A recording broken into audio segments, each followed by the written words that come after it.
दोस्तों, पश्चिम एशिया की जंग ने आज एक नया मोड़ ले लिया।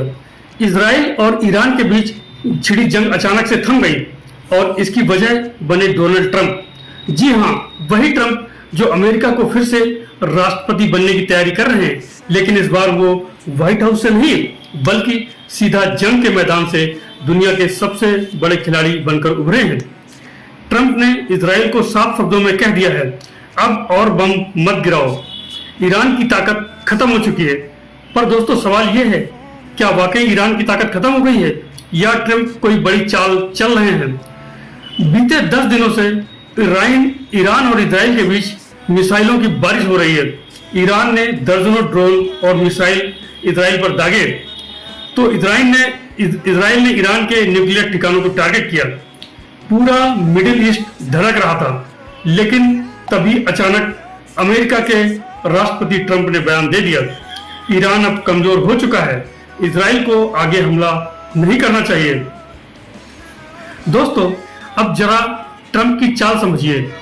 अमेरिका में चुनाव नजदीक हैं, ट्रंप खुद को शांति दूत दिखाना चाहते हैं। अगर वो इस जंग को रुकवा दें तो अमेरिका जनता में उनकी लोकप्रियता बेतहाशा बढ़ जाएगी और यही वजह है कि उन्होंने इजराइल से सीज फायर यानी कि युद्ध विराम की अपील की है। पर क्या इजराइल मान जाएगा? दरअसल इजराइल ने ईरान के न्यूक्लियर ठिकानों पर हमला कर दिया है।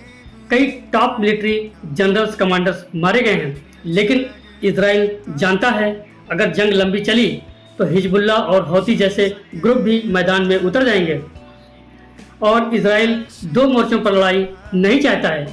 यहीं से ट्रंप ने मौका पकड़ लिया। अब सवाल यह है, क्या सच में ईरान की ताकत खत्म हो गई है? नहीं दोस्तों, ईरान कमजोर जरूर हुआ है लेकिन खत्म नहीं। उसके पास अभी भी हजारों ड्रोन, मिसाइल और छुपे हुए आतंकी नेटवर्क मौजूद हैं।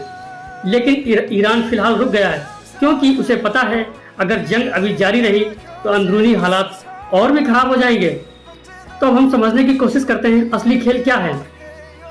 ट्रंप दरअसल अमेरिका को बताना चाहते हैं, देखो बाइडेन तो सिर्फ भाषण देता है, मैं जंग रोक कर दिखाता हूँ।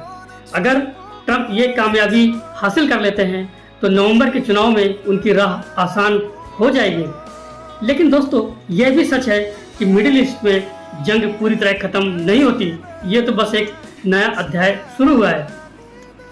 दोस्तों, क्या ट्रंप वाकई शांति दूत हैं या ये सब चुनावी स्टंट है? हमें नीचे कमेंट करके बताएं, क्या इजराइल ईरान पर दोबारा हमला करेगा? और अगर वीडियो पसंद आया हो तो इसे लाइक करें, चैनल सब्सक्राइब करें। इसके बाद मिलते हैं अगली बड़ी खबर में। Thank you so much.